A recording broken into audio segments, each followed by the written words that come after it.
Juan, 11 kabanata. Isang tao nga na may sakit, si Lazaro na taga Betanya, na nayon ni Maria at ni Marta na kanyang kapatid. At ito'y yaong si Maria na nagpahid sa Panginoon ng ungguento at kinuskos ang kanyang mga paa ng kanyang mga buhok na ang kanyang kapatid na si Lazaro ay may sakit.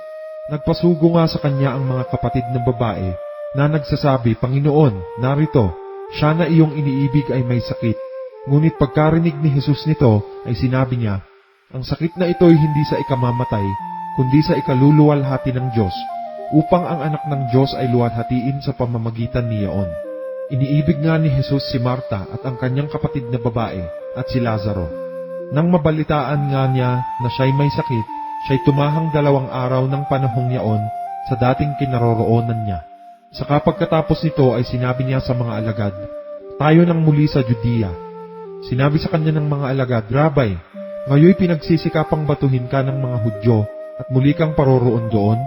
Sumagot si Jesus, hindi baga ang araw ay may 12 oras? Kung ang isang tao'y lumalakad samantalang araw ay hindi siya natitisod, sapagkat nakikita niya ang ilaw ng sanglibutang ito. Ngunit ang isang taong lumalakad samantalang gabi ay natitisod siya, sapagkat walang ilaw sa kanya. Ang mga bagay na ito'y sinalita niya at pagkatapos nito'y sinabi niya sa kanila, si Lazaro na ating kaibigan ay natutulog. Ngunit ako'y paroroon upang gisingin ko siya sa pagkakatulog. Sinabi ng mga alagad sa kanya, Panginoon, kung siya'y natutulog ay siya'y gagaling. Sinalita nga ni Jesus ang tungkol sa kanyang pagkamatay. Datapwat sinapantahan nila na ang sinalita ay ang karaniwang pagtulog. Nang magkagayon nga, ay sinabi sa kanila ni Jesus ng malinaw, si Lazaro ay patay.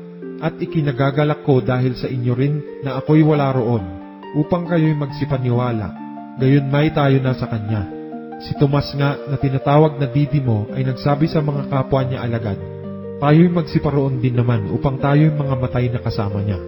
Kaya't nang dumating si Jesus ay naratnan niyang 4 na araw na siya'y nalilibing. Ang Betanya ay malapit sa Jerusalem na may layong 15 estadyo, at marami sa mga Hudyo ang nangakaparoon na kay Marta at kay Maria upang sila'y aliwin tungkol sa kanilang kapatid. Si Marta nga, nang marinig niyang si Jesus ay dumarating, ay yumaon at sumalubong sa kanya, ngunit si Maria ay nanatiling nakaupo sa bahay. Sinabi nga ni Marta kay Jesus, Panginoon, kung ikaw sana'y narito, disin ang kapatid ko ay hindi namatay. At ngayon man na may nalalaman ko na, anumang hingin mo sa Diyos ay ipagkakaloob sa iyo ng Diyos. Sinabi sa kanya ni Jesus, magbabangon uli ang iyong kapatid. Si Marta ay nagsabi sa kanya, nalalaman ko na siya'y magbabangon uli sa pagkabuhay na mag-uli sa huling araw. Sinabi sa kanya ni Jesus, ako ang pagkabuhay na mag-uli at ang kabuhayan. Ang sumasampalataya sa akin, bagamat siya'y mamatay, gayon may mabubuhay siya. At ang sino mang nabubuhay at sumasampalataya sa akin, ay hindi mamamatay magpakailanman. Sinasampalatayanan mo baga ito? Sinabi niya sa kanya, oo, Panginoon, sumasampalataya ako na ikaw ang Kristo, ang anak ng Diyos. Sa makatwid bagay ang naparirito sa sanglibutan. At nang masabi na niya ito ay yumaon siya at tinawag ng lihim si Maria na kapatid niya, na sinasabi ang guro ay narito at tinatawag ka. At siya nang marinig niya ito ay nagtindig na madali at pumaroon sa kanya. Hindi pa nga dumarating si Jesus sa nayon, kundi naroroon pa sa dakong kinasalubungan sa kanya ni Marta. Ang mga Hudyo nga na kanyang mga kasama sa bahay at nangagsisialiw sa kanya pagkakita nilang si Maria na siya'y nagtindig na madali at lumabas, ay nagsisunod sa kanya na inaakalang paroroon siya sa libingan upang dooy tumangis. Si Maria nga pagdating niya sa kinaroroonan ni Jesus at pagkakita sa kanya ay nagpatira pa sa kanyang paanan na sinabi sa kanya, Panginoon, kung ikaw sana'y narito, disin ay hindi namatay ang aking kapatid. Nang makita nga ni Jesus na siya'y tumatangis at gayon din ang mga Hudyong nagsisitangis na kasama niyang dumating, ay nalagim siya sa espiritu at nagulumihanan at sinabi, saan ninyo siya nilagay? Sinabi nila sa kanya, Panginoon, halika at tingnan mo. Tumangis si Jesus. Sinabi nga ng mga Hudyo, tingnan ninyo kung gaano ang pag-ibig niya sa kanya. Datapwat ang ilan sa kanila ay nagsipagsabi, hindi baga magagawa ng taong ito na nagpadilat ng mga mata ng bulag na ang taong ito naman ay huwag mamatay?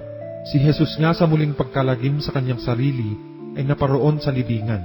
Yaon nga'y isang yungib at mayroong isang batong nakatakip sa ibabaw noon. Sinabi ni Jesus, alisin ninyo ang bato. Si Marta, na kapatid niyaong namatay, ay nagsabi sa kanya, Panginoon, sa ngayon ay nabubulok na ang bangkay sapagkat may 4 na araw na siyang namamatay. Sinabi sa kanya ni Jesus, di baga sinabi ko sa iyo na kung ikaw ay sasampalataya ay makikita mo ang kaluwalhatian ng Diyos?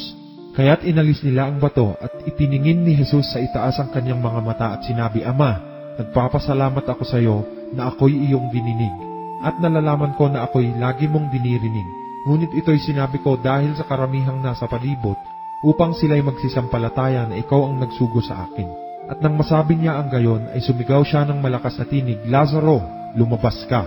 Siya na patay ay lumabas, na natatalian ng mga kamay at mga paa ng mga kayong panglibing, at ang kanyang mukha ay nababalot ng isang panyo.